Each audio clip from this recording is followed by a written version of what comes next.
Hello friends, Reena here once again. कैसे हैं आप लोग? आज मैं आपको एक और स्टोरी सुनाती हूँ। ये स्टोरी तेनालीरामा की है।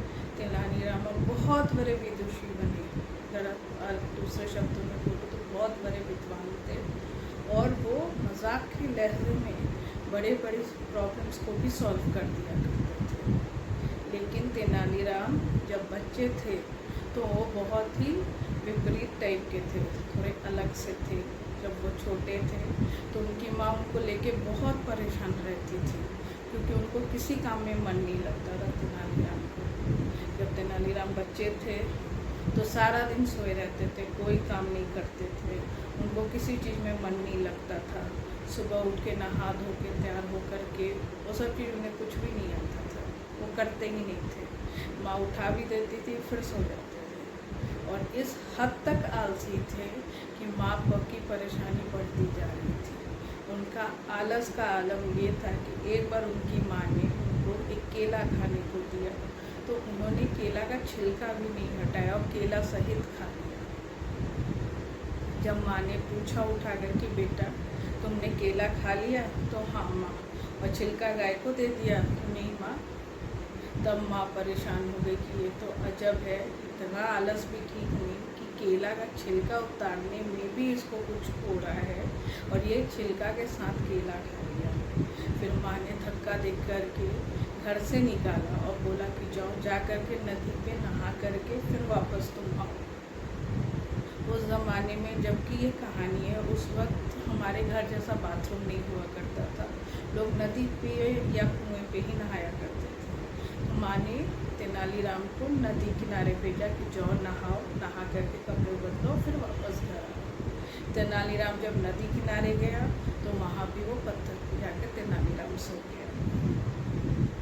वहाँ बैठे एक और कोई पंडित था, कोई बैठा हुआ था साधु, वो उठ करके आया और तेनालीराम को वहाँ से हटाया। बोला कि ये ठीक नहीं है, तुम आकर यहाँ सो गए, जाओ कहीं और जाकर सो। फिर तेनालीराम वहाँ से उठे और उठ करके वो इधर उधर भटकते रहे। फिर एक मंदिर में आकर के वो सो गए। वो मंदिर माँ भगवती का मंदिर था, वहाँ आकर के सो जाते हैं। जब उनकी नींद खुलती है तो देखते हैं कि सामने माँ काली खड़ी है और माँ काली उनसे पूछ रही है कि बेटा तुम यहाँ क्यों सोया है? तो बस मुझे नींद आ रहा है इसलिए मैं सो गया। तब माँ ने पूछा कि तुम इतना आलसी क्यों है? तो वो कुछ बोल नहीं पाया, तेनालीराम चुपचाप बैठे रहे। फिर तेनालीराम ने बोला कि मुझे बहुत भूख लग रही है, कुछ खाने को दो आप। तब माँ काली उनकी परीक्षा लेने के लिए उन्होंने दो हाथ में दो कटोरी लेकर उनके सामने प्रकट हुई और बोली कि तुम्हें भूख लगी है? तो तेनालीराम बोले हाँ मुझे भूख लगी है। तो उन्होंने बोला, माँ काली ने बोला कि बेटा लेफ़्ट हैंड में जो कटोरी है इसमें भी खीर है और राइट हैंड में जो कटोरी है इसमें भी खीर है। लेफ़्ट हैंड की कटोरी की खीर अगर आप खाते हो तो आपको विद्या मिलेगा, ज्ञान मिलेगा, और अगर राइट हैंड की कटोरी की खीर आप खाते हो तो आपको लक्ष्मी मिलेगी, बहुत सारा धन और पैसा मिलेगा। अब आप सोचो और बताओ कि कौन सी कटोरी की खीर खाओगे?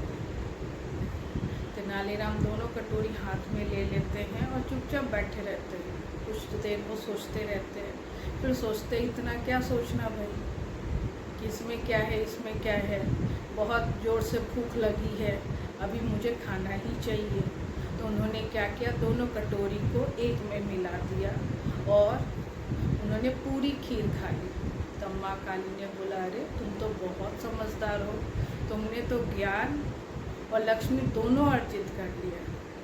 इसलिए आप ये जानिए कि सिर्फ बुद्धि से ये संसार नहीं चलता है, बुद्धि के साथ साथ थोड़ी लक्ष्मी भी चाहिए लोगों को। इसलिए बुद्धि के साथ